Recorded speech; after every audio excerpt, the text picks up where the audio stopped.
This is Sarah Stewart Holland. This is Beth Silvers. You're listening to Pantsuit Politics, and it is our last regular show of the year. And as is our tradition, we're going to look ahead into the new year. We'll share some of our predictions, hopes, fears, and end by sharing our words of the year for 2026. So we will be off for the next 2 weeks along with our team, but don't worry, we have some very special episodes for you. For 2025, we slow read the book Habits of the Heart, which we loved. And we talked about the book on our premium channels. We're going to share all 4 of those episodes that we recorded in the main feed over the break so that if you didn't join us there on Substack, you still get the benefit of the wisdom embodied in this book. And it is so relevant to what we're living right now and a great book to set you up for thinking about what kind of life you want to live in 2026. So we hope you'll join us for those episodes over the next 2 weeks. And then we'll see you back here on our regular schedule in January. Next up, let's talk about 2026.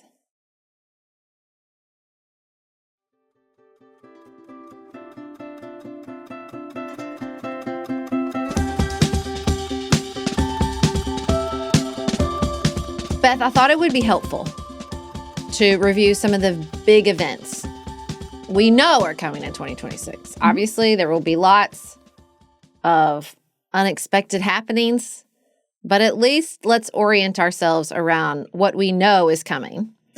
I thought we could start globally. I think that Gaza and Ukraine will continue to be hot spots in the globe, and in Israel in particular. If they do not pass a budget by March, then they could have an election in Israel, either in June or otherwise in October. And Netanyahu is still on trial. So we don't really know what that will look like. He has tried to get Trump involved, but it's going to be a big year no matter what, I think, for Israel and deciding what the future in that country will look like. So many questions here. Can the ceasefire hold? It's been bumpy. What will the future look like in Gaza? Who will step up? Who will invest? What will the security situation look like? And then I think what statement does Israel make to the world about the direction that it wants to take as a nation is really important, because I am so concerned that what we've seen in Australia at Bondi Beach and the growing anti-Semitism around the world connected to Gaza is only going to get worse. I do not think that the view of Israel on the world stage right now, that sort of flattened social media view, is indicative of where the Israeli people are. So I'm glad that elections are coming at one point or another this year. And I hope that they have really good choices and a really robust national conversation about where the government is going there.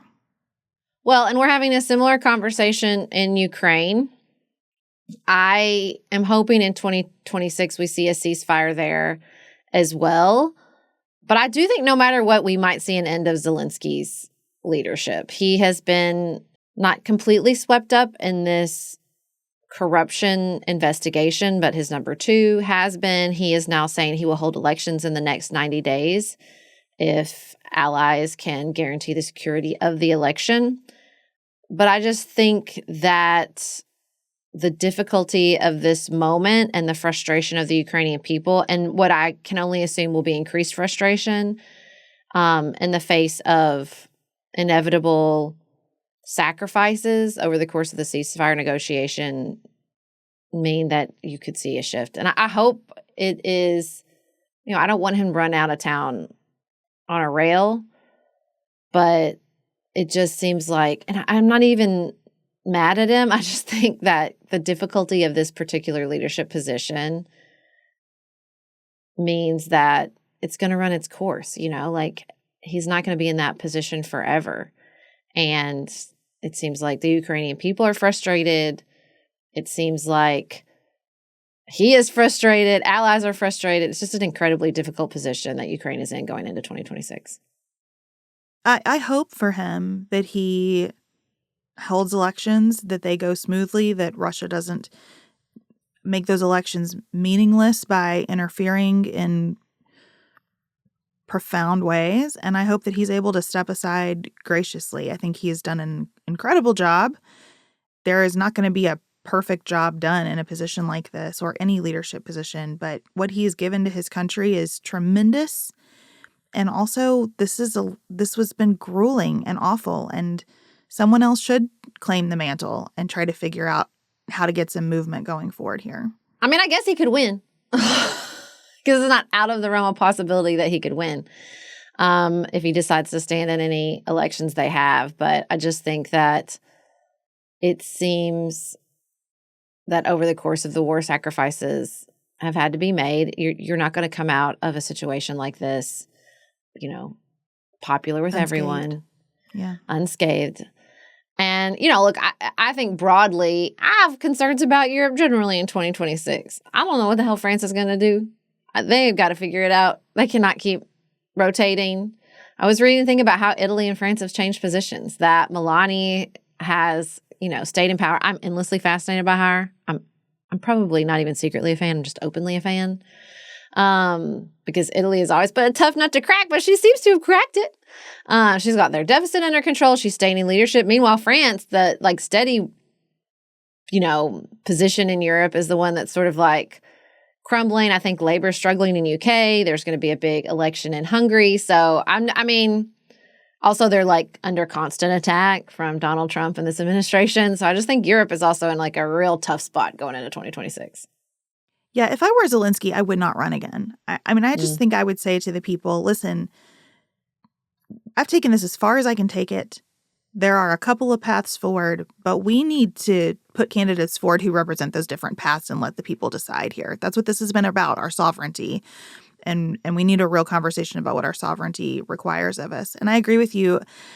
France, to me, has that feeling of being comparable to the United States in a number of important ways, but with a system that allows all of our fickleness and our frustrations to be on display more often. Their system is so much more responsive to public frustration.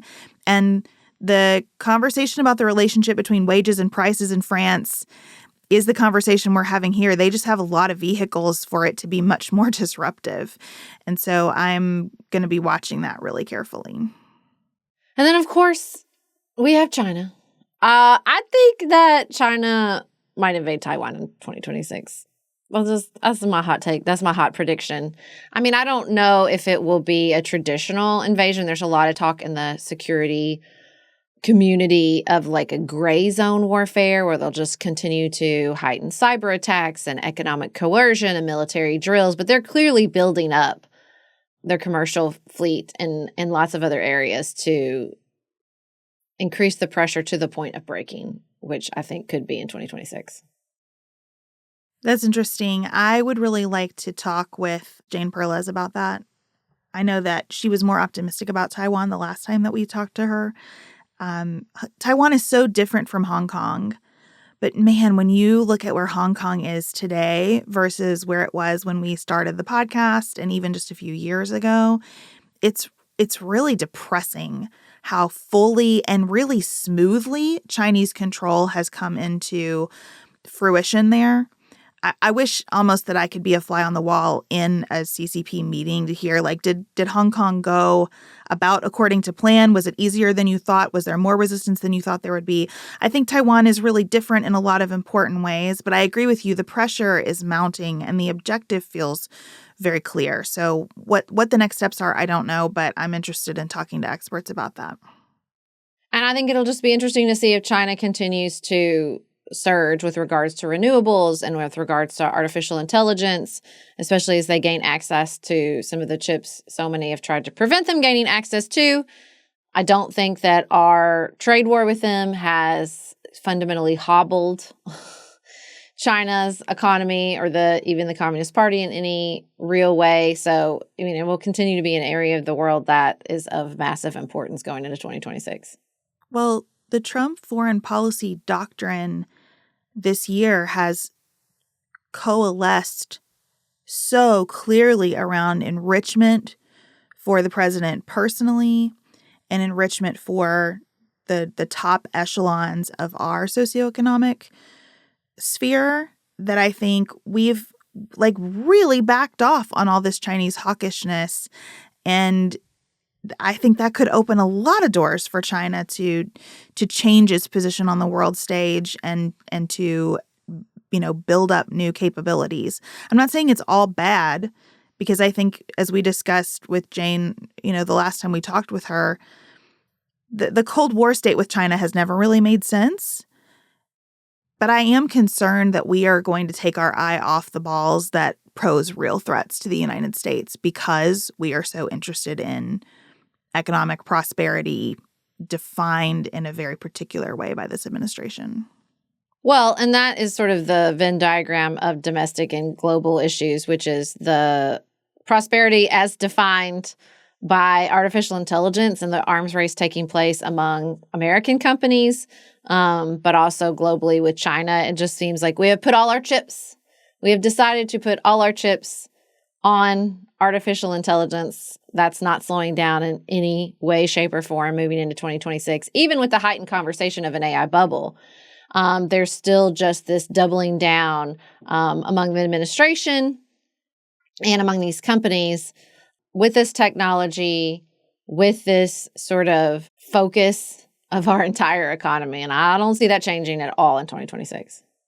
I'm interested to watch the conversation around AI next year, because it feels to me, as we're coming out of this year, like there are some cracks in the inevitability narrative around AI.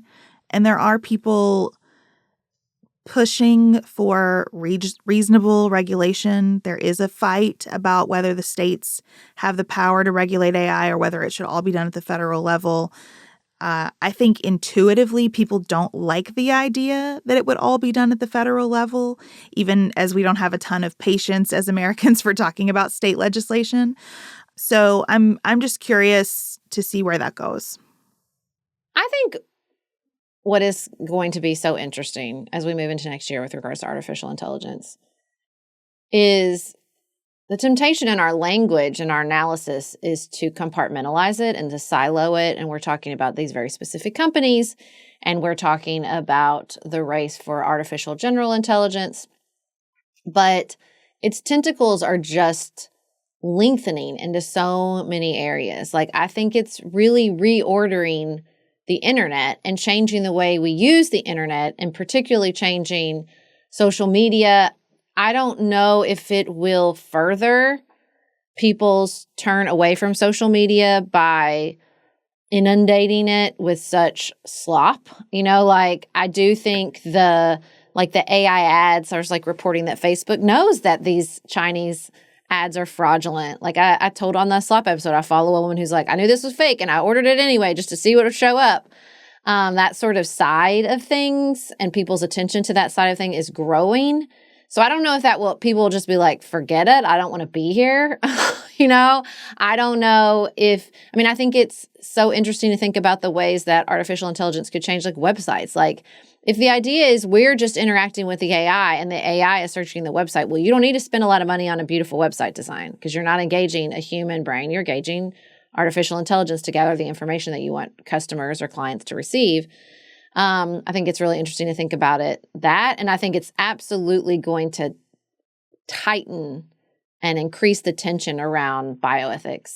I think that we're about to start facing some really difficult questions as far as, medical technology and what we are able to do and what we should or should not be able to do. And I think as AI increases and its influence on so many areas of our lives increase, we're not going to be able to just keep it in a box and talk about quote unquote AI, because it's going to start and already is affecting everything.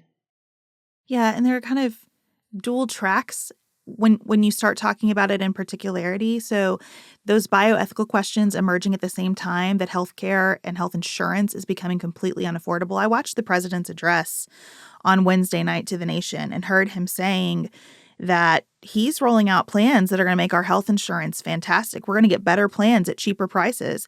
And I looked at my husband and I said, send me a link, President Trump. I'd be happy to click that link and sign up for whatever this magical plan is. But I'm not seeing that in my life. What I'm seeing in my life is that my health insurance increased by the price of a car payment from November to December, a full car payment. I was thinking Which about is buying a new car inconvenient this year. because you're, as we say, you're going to have to buy a car for another member of your family soon. Well, and my car is, 12 years old, coming up on 13 years old. It was time for me to buy a new car. But when your health insurance increases by the cost of a car payment, it reorders some things in your life. And so how do we handle the unbelievable potential of medicine that seems to be upon us with all those thorny ethical questions that really cut to, like, what do you believe a life is? And what do you believe a good life is? While at the same time, you're kind of questioning, like, do I go to the doctor? Do I feel bad enough to spend $130 to get an antibiotic? I'm not sure. I mean, it's wild. And when you think about all of the capacity it creates on the internet, at the same time in your mind, you're like, maybe I should start like mailing a newsletter again so that people know that it's real and feel it and can touch it and have some sense of like energy around it. I mean, I think we're going to see some incredible creativity as people try to demonstrate their personhood in what they're making. And I think we're going to see a lot of mess. That frustration that we're all feeling with the slop right now, I can't decide if that is a real turn, as you said, like pulling us away from all of this technology, or if it's going to be more like a software update that gets rolled out at a company where everybody for 2 months just bitches and moans about it. I hate this. Why can't my window be back where it was? Why can't the shortcut I used before be the one that's still here? But then you get used to it and it's just the new normal. Yeah, I don't know. I do think that there are some interesting conversations about like how it's going to change industries, and is it creating jobs? Is it taking jobs away? I've noticed that we've switched from talking about universal basic income to universal basic capital, which my ears are perking up around that conversation. I'm kind of fascinated by that. I hope that conversation expands into 2026. Maybe we can talk about it some more. But I do think it's just going to continue to affect everything. Now, another Venn diagram overlap between the global situation and our domestic one is the conflict with Venezuela. You think we're going to go to war with Venezuela in 2026? Seems increasingly likely. I think we are escalating towards something. My instinct is that somehow this gets de-escalated through transactionalism, through a United States stake in a big oil company, that there will be some deal worked out here. Because ultimately, I do think this is financial for the president. I think it's not financial for Marco Rubio. And I'm trying to pay attention to the fact that there are lots of Americans who have no problem with what the president is doing, either because of the way they feel about drugs flowing into the United States or because they have experience with how awful the Maduro regime has been for the people of Venezuela. And so I do think the Maduro regime will not last through 2026. And the fact that opposition leaders in Venezuela, like Maria Machado, keep talking about economic prosperity as the key to the path forward, I think there will be some kind of deal struck. And I think it'll be a deal that, again, edges our government away from capitalism and more into the business of picking winners and losers in the economy, and cronyism and corruption. But I think that that's probably how we avoid armed land conflict here. I think what I want to get better at in 2026, and it's hard because Donald Trump is the president and is such a big, attention-absorbing presence in American politics, is to focus or to at least remember that we are coming to an end to the Trump era and that they are fighting hard for the future of this movement and who's going to be in charge of it. We've seen some of that breakdown, in particular the last few months since Charlie Kirk's assassination. And I think that's just going to continue. And I think that's what makes these moments like with Venezuela so difficult. You're trying to find the motivation when the reality is that there are probably multiple motivations, because Pete Hegseth is on the scene, and because of the way Donald Trump leads is definitely not a micromanager and he demands loyalty, but there is a lot of space to pursue your own priorities or political motivations. And so thinking about Marco Rubio, thinking about J.D. Vance, thinking about Tucker Carlson and the movement sort of, I don't know if movement's probably too strong of a word, but the particular slice of the far right that is vehemently opposed to foreign wars or interventions or anything like that, sort of the America First that Marjorie Taylor Greene seems to be trying to clearly articulate. And trying to hold all that, especially when I'm not native to that land, man. Those are not my people, is hard. But I think, particularly as we get closer and closer to the midterms, we're just going to have to train ourselves to interpret as best we can and translate as best we can this, intra-party fight. The succession battle. Sarah Longwell talks a lot about this at the Bulwark as MAGA versus America First, that's the dynamic that's emerging. And I have never found America First to be a very helpful framework for analyzing foreign affairs, because what does that mean? In Venezuela, what does America First mean? Does that mean if we can go take another country's oil and it benefits the American economy, we do that? That doesn't make a lot of sense to me. But I can see someone making that argument that if Trump comes out of this without an invasion of Venezuela or without any kind of George H.W. Bush style desert storm, if he manages to get out of this without that, even though he created it in a million ways, right? Is that America First, that we took an interest in the oil and reaped the proceeds and didn't sacrifice any lives? Or is the fact that we are dealing in this at all contrary to that America First vision? And I just don't understand the contours of these movements yet. And I think they're not well developed enough yet. I mean, we're just learning what does it look like for anyone to have some opposition to this president that is real and substantive and ongoing. And she seems to be up for it. Marjorie Taylor Greene seems to be up for sustained, ongoing opposition, even though she's leaving Congress. Thomas Massie seems to be up for it. I do think that the Rubio-J.D. Vance alliance is not long for this world, and something will erupt there sooner rather than later. And what does that look like? And I just don't know. Well, and, I thought, Congress will probably continue to falter over 2026.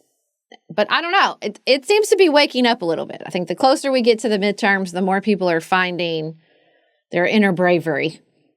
For cynical reasons or not. But all these discharge petitions, all the frustration, the retirements, that's not going to get any better for Mike Johnson in 2026, the closer people get to their name showing up on a ballot. And we'll, start getting some really interesting feedback in 2026 from some of these primaries where people are encountering challengers as well.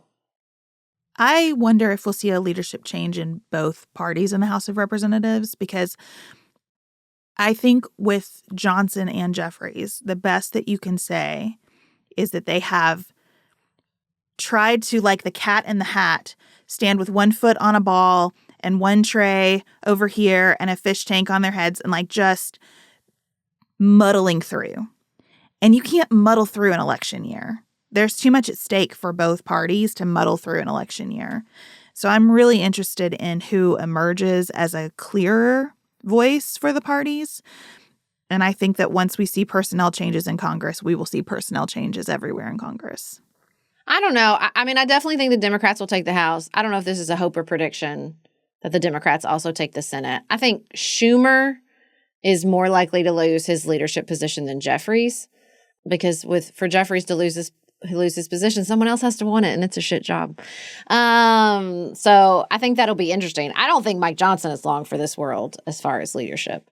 But that's another one. Who's going to do it? That's an even worse job. Yeah, I don't know. I mean, I don't know. And I think that the one positive that I hope continues into 2026 is there seems to be, in the fallout of Congress abdicating so much of its leadership and responsibility in 2025, a real conversation about leadership and the power that leadership has and people's frustration with that amount of power and a real reevaluation of some of the processes in both parties that concentrate so much power in the leadership itself. And think about this. All that power concentrated around people who are basically leading by default. Exactly what you said. These people have these positions because who else wants them? Because they're sucky positions. That's what I keep thinking about with the Susie Wiles profile in Vanity Fair that everyone's talking about this week.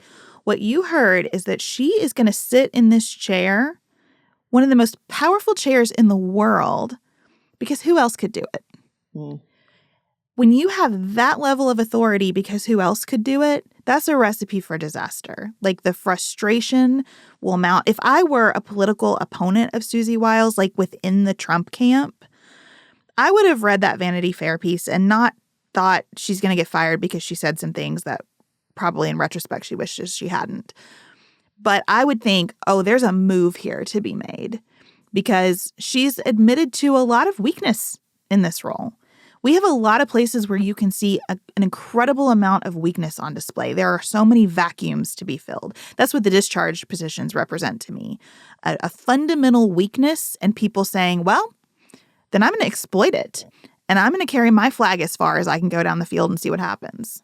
Well, and I mean, we're going to definitely see that continue to play out in Democratic politics with like the people pursuing a 2028 run. They're all gunning for Gavin because he is the clear front runner. J.D. Vance is the clear front runner on the right, according to polling. We're still many years out, but you're just going to get a lot of feedback through the course of these primaries and the midterms about what people are thinking and what they're prioritizing. I assume affordability will continue to be an issue. Although I got to say, domestically with the economy, the shrinking inflation numbers, the sort of optimism from some of the business community, I don't think it's an easy call or prediction to say what the economy is going to look like next year. Well, and I think every conversation you have about what the economy looks like and is going to look like has to include the question, for whom? Mm-hmm. Because the vision of optimism that the president has, I think, applies to a real but small segment of society. The AI boom, I don't know a lot about drugs. The drugs I understand are sugar and caffeine. And I understand that there's a vision of the stock market and the economy and the world that Trump has where you just keep it running. You keep the sugar and caffeine flowing and it stays up. And as long as you keep it up until you're not responsible for it anymore, mission accomplished. We're not working toward long-term health here. No. But whether you can keep it up, afloat and high like that for everyone, I think we're seeing is just not happening. And I'm happy, and supportive of bonuses for our troops. But when the best the president has, when he comes out to do this proof of life and success speech, and the best he's got is 1776 checks for military members paid for by the tariffs, which are paid for by American businesses. That is redistribution of the economy. I don't know what the vision is for where we're going here. Well, there's no vision. I mean, there never has been. I don't think that's like a shocking take. But I just think in an election year, you need to have more of one. And I don't know if his trip across the country, the first one didn't go so well, where he's really trying to get in front of people and share this. I also think to the health of it all, he's just getting older and and it's showing, and he doesn't have quite the energy or the charisma that he used to. He's no Joe Biden, but he's not Donald Trump of 2016 either. Well, and it's old. It is reheated nachos, to use one of the phrases of the year. He did 18 minutes last night. You or I or anyone listening could have stepped into the podium and finished his sentences. He did some of the exact same language about people coming into this country that he did in his campaign announcement in 2015. It's old. It is not keeping pace with all these other trends that we just talked about in the world and in technology and in the economy. And how that's going to help. If I were on the ballot, would I want him coming and doing, they're sending criminals and they're sending people for mental asylum? I mean, I don't think so. I don't think that is going to continue to carry the day. Yeah, and I mean, I do think, unfortunately, their approach to immigration will continue. They're already talking about denaturalizing people. As long Who's as asking for that? Who's that Stephen for? Miller. Stephen Miller is asking for that. They still want their numbers up. They still, despite, all indication that this is not what the American people asked for in the polling around this issue. I mean, I'm happy for them to drive some of the populations that they were persuading directly back into the arms of the Democratic Party. But they don't seem to be slowing down. I don't think that they are learning any lessons about this ICE enforcement and the way it's playing out in people's lives, much less on social media, and the horror that people feel when they watch it. I don't even hear sort of defensive in my own life of people who were like, well, they're criminals. Like, that's even quieted down because you're talking about like daycare workers and pregnant women. Like, who's even arguing that anymore? Like, I thought the moment in the Senate hearing with Kristi Noem, when the senator from Rhode Island was like, hi, here's a military member you deported. Are they going to get their check in Korea for 1776? Like, what is this bullshit? Yeah. And I think it'll just continue to add up because they don't seem to be taking any feedback and slowing down at all when it comes to ICE enforcement.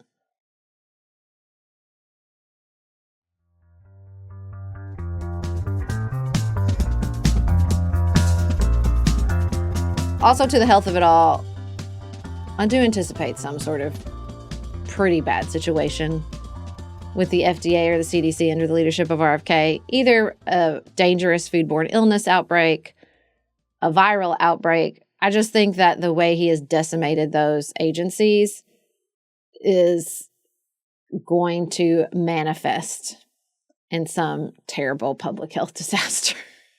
If not this year, then next year. You said on the Good News Brief this week that we often don't know what's been prevented and can't celebrate that as good news. And I am worried that we're going to have greater awareness of that next year in a whole bunch of sectors. I'm worried about the FBI and the way that so many of our security resources have been diverted to immigration and away from myriad other areas that require attention: cybersecurity, terrorist threats, public health. I am concerned that the ramifications of just the first few months of this year, let alone the entire year, are going to start to become a lot more obvious next year. I don't want to wish for trouble or borrow it, but I'm concerned. I do think this could ultimately manifest in a breakup in RFK. Losing political capital with Trump, being pushed out. I don't know. I don't think that's off the table either, depending on how bad the situation gets. I think his alliance with Donald Trump, as every alliance is tenuous and sensitive to shifts in his ego and the wind. So, I mean, I think that could play out in 2026 as well.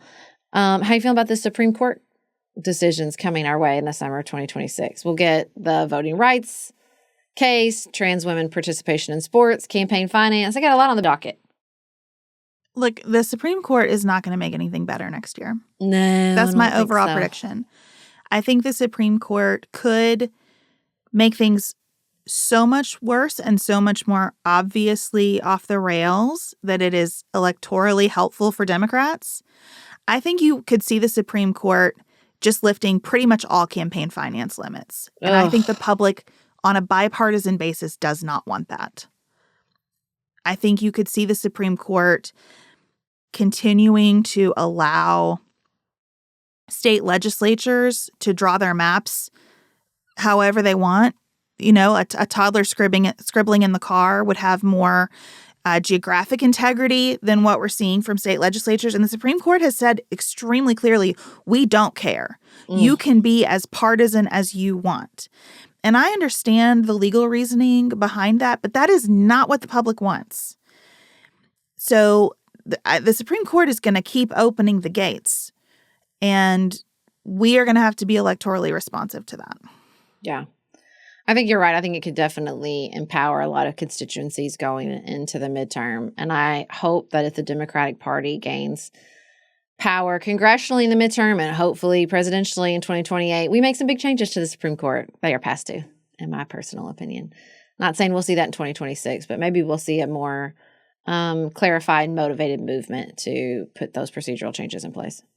And look, if you're new to Pantsuit politics and you're like, oh, liberal court packing, that's not what we're talking about. We've had a lot of conversations over many years with Supreme Courts of different compositions about how this body is not set up for the reality of the country today. And I'm sure we'll continue to have those discussions.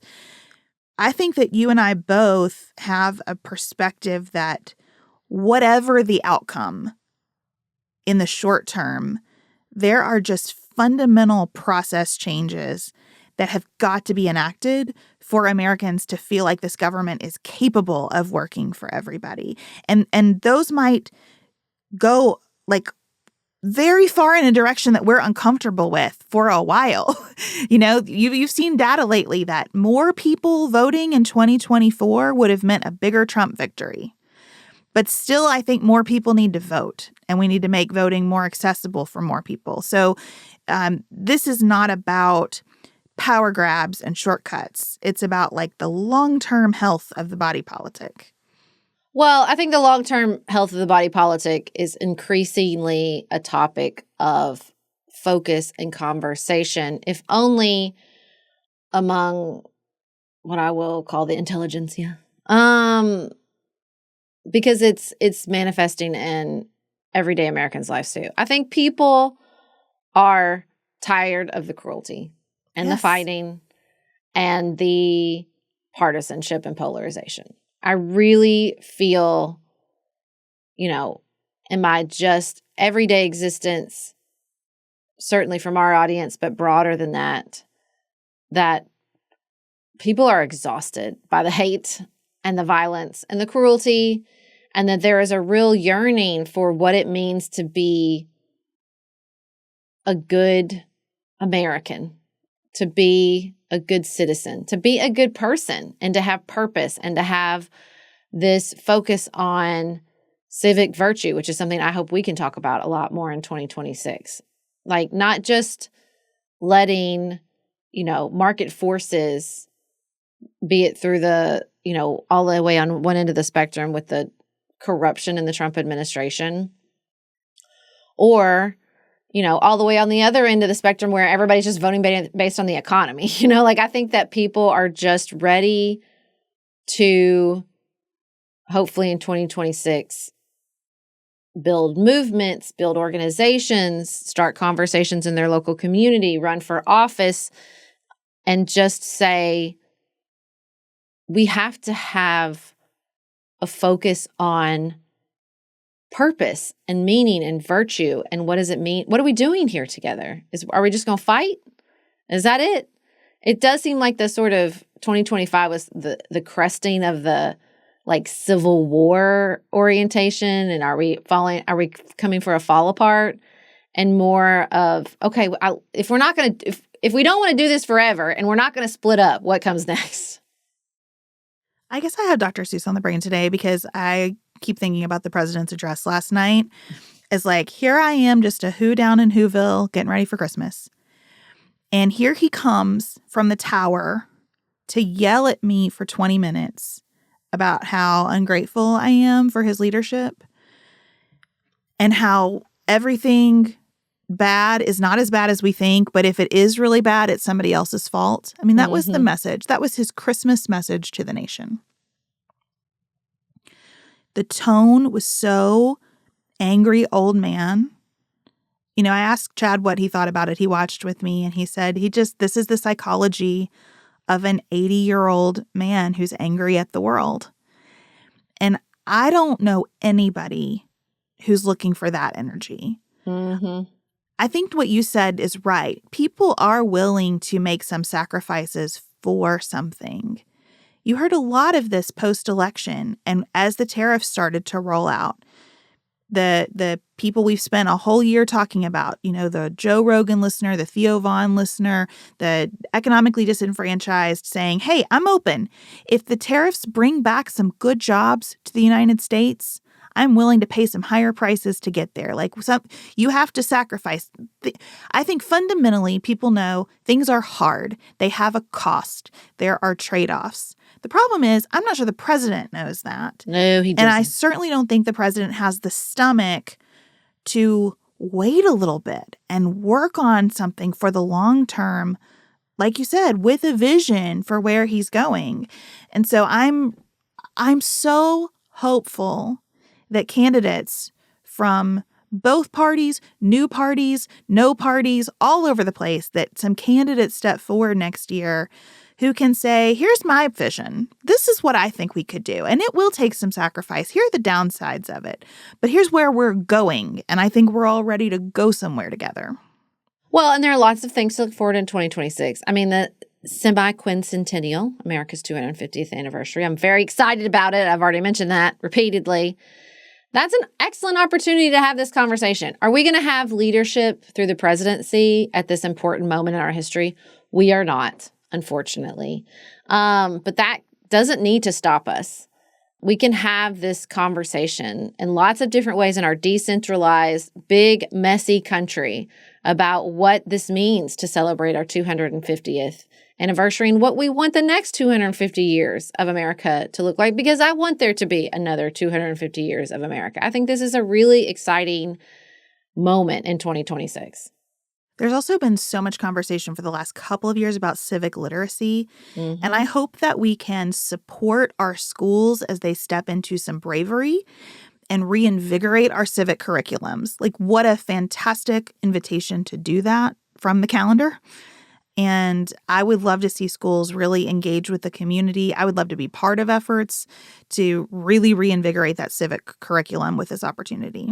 And we'll be hosting the world here with the FIFA World Cup in 2026. So that's really exciting. Another big event to look forward to in 2026. Well, and can I say that that is like a real counterweight to this tone about denaturalizing citizens? Yeah. And what heritage citizens are, like the entire conversation about narrowing what it means to be an American in a year when we're hosting the World Cup. I just don't think that's going to work. No. Of course, Beth, the thing we most have to look forward to in 2026 is our very own American royal wedding between Taylor Swift and Travis Kelce. Do you think they'll broadcast it? Wouldn't that be amazing? I hope that they don't. I kind of want them to. I know. And of course it would be fun. And I would love to be there myself and see the pictures. At the same time, the security concerns that she has had to navigate this year have been awful. And he seems heartbroken coming out of this football season. And I guess I hope for both of them what she says in the song Wish List. Like, I hope they can tell the world to leave them the alone, and it will. And I hope that they do this. I listen to every single album, which is very Taylor Swift focused. And the host of that show said that the way this is like rolling out across the wedding industry, nobody knows anything, which means that there are very, very few people who could be involved in the planning here. And their hypothesis, which I think is the best case scenario for these two humans as humans, is that they will go do this extremely quietly and we'll get some pictures on the other side. And I think that that would be ideal. Yeah, I don't know if they'll get married quietly and then have a big party. I just want to be involved. I want to celebrate. I feel like I've been a part of this from the beginning. You know, like we're all so, I mean, to have watched this love story unfold the way it has, I'm just so excited for them to get married. And I guess I will take photos on the other end. But I'm just saying, if she wanted to have a royal wedding, if she wanted to do it like full on Princess Kate, Diana style, like she could. It's available to her. She could. It would just cost a lot. And after the past couple of years, I just don't know why she would choose that. I think the consolation prize is the Disney Plus docuseries. We're going to get a lot of Travis in the next couple of episodes. And I think that might be here. Yes, be part of our love story. And also leave us alone from here. I'm not leaving them alone. Sorry, Taylor. I wouldn't feel this way if I'm very fame adverse. I think it's toxic. I just think she does such a good job. I'm not worried about her. I'm not really worried about her in the fame. I think she's really got a tight handle on it. especially the two of them together. So I'm just saying, if she wanted to give us all a royal wedding, You wouldn't be mad. I wouldn't be mad.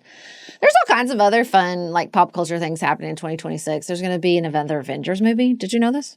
Yeah. I'm very excited about Emerald Fennell's Wuthering Heights. Word on the street is we might finally get that Rihanna album. I'm not holding my breath, but lots Harry of Styles also may have a new album next year. Very fun. Very fun. So there are lots of things to look forward to in 2026, and we are so excited that you will be joining us. Winter Olympics. Yeah, going to be fun. It's going to be a fun year.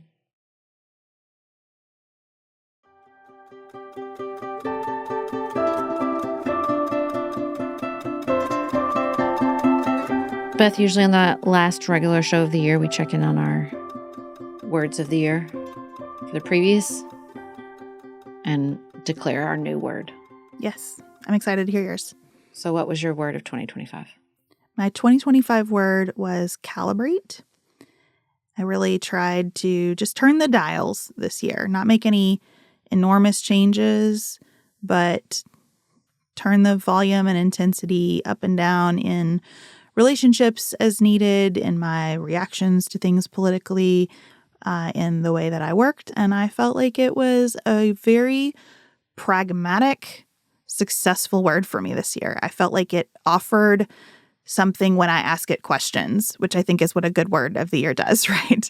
So I really liked it. What about you? I think my word was prayer. I don't even remember. That's bad, isn't it?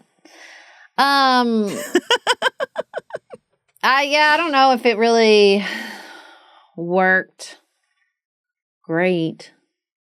I've kind of lost my way on the word of the year. I don't feel like it offers a lot to me like it used to. I feel kind of like I just do it out of obligation, and sometimes I check in with it.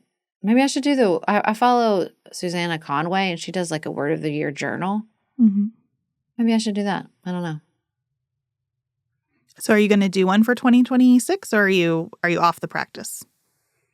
Yeah, right now my word I think is going to be analog. It just really appeals to me. I'm like finding myself drawn to areas in which I can remove technology in any way, shape, or form and go back to like a analog way of being, and it definitely feels like that is the trend for 2026, that there's a real focus and hunger for an analog way of being in the world. So I'm trying to think about what that would look like beyond just like, a tech Shabbat or walking away with my phone, walking away from my phone.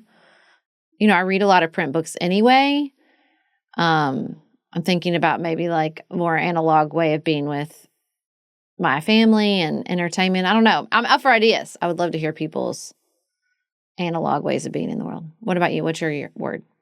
My word for 2026 is going to be swim.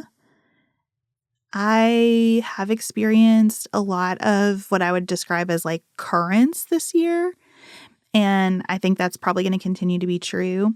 I read this article that I wish had been written a long time ago about how 44 is an age cliff. I read that. I saw that. Yeah. That both men and women experience a lot of physical change at 44. That was valuable to me. That was good information to have, and I definitely feel that. And Jane is swimming for her high school team, so I'm thinking about swimming a lot. And what I love about the word is the way that it captures that, like, there are individual things that you can do, and there is an environment around you. And you are always in this dance of what you are individually kind of working on, empowering through, and developing in yourself with what's happening in the environment. And that if you divorce one of those from the other too strongly, that's a problem. That doesn't work. And so I'm just trying to really think about, how do I hold hands with what is in my body and in my life and in the people around me, and also continue to develop my technique and stamina and skill. So that's the word I'm going to ask questions of next year. I like it. Well, I'm excited to hear people's words. Their process for finding the words. maybe I'll receive some more inspiration. I do want to hear people's analog ideas for 2026. And I'm just excited to join our audience in another year. Our 11th here at Pantsuit Politics. We'll be celebrating our 11th birthday in November of 2026. That's exciting. We have some live events and gatherings planned. It's going to be a good year. I think it'll be a good year because we'll be here together. And that's all we have anyway. Let's go. Thank you for joining us for 2025. That was a tough one. And we appreciate every comment, every email, every listen, download, like, subscribe, all of it, especially when you showed up in person over the 2025 year in Cincinnati or Switzerland, Concord, England. It was really a beautiful year to spend a lot of time in person in connection with this community. And we're very grateful for all the support you offer our show. And we love all you guys, and we hope you have the happiest holiday season available to you. And I hope what's available is really good. You deserve it.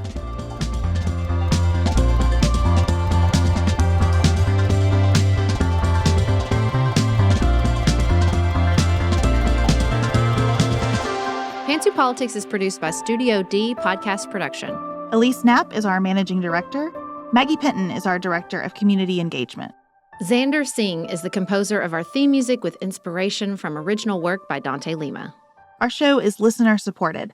Special thanks to our executive producers: Stephanie Elms, Sasha Egolf, the Villanueva family, the Bookshelf on Church in Kilmarnock, Virginia, Laura Martin, Kristen Wendell, Christina Werner, Kimberly Ludwig, Julie Huff, Jill Biziano, Jessica Borrow, Jan Feltz, Jackie Franklin Earp, Heather Ericacy, the Shardy family, Ellen Burns, Connie Perchetti, Christian Campbell, Beth Loy, Ashley Terry, Anya Benzaka, Carla Hegemeister, Emily Ho, Emily Grover Kopek, Christy Johnson, Charisse Winter, Ashley Kennedy, Mark and Rachel Redman, the Dixon family, Liz Kamenetz, Christy Matthews, Kaylee Adcock, Jill Jacqueline, Caroline Ahern, Laura Tennant, Chelsea Garter, Ellen Scott and Karen Shoebottom, Jeff Davis, Kathleen Gallant, Michelle Wood, Nicole Burkloss,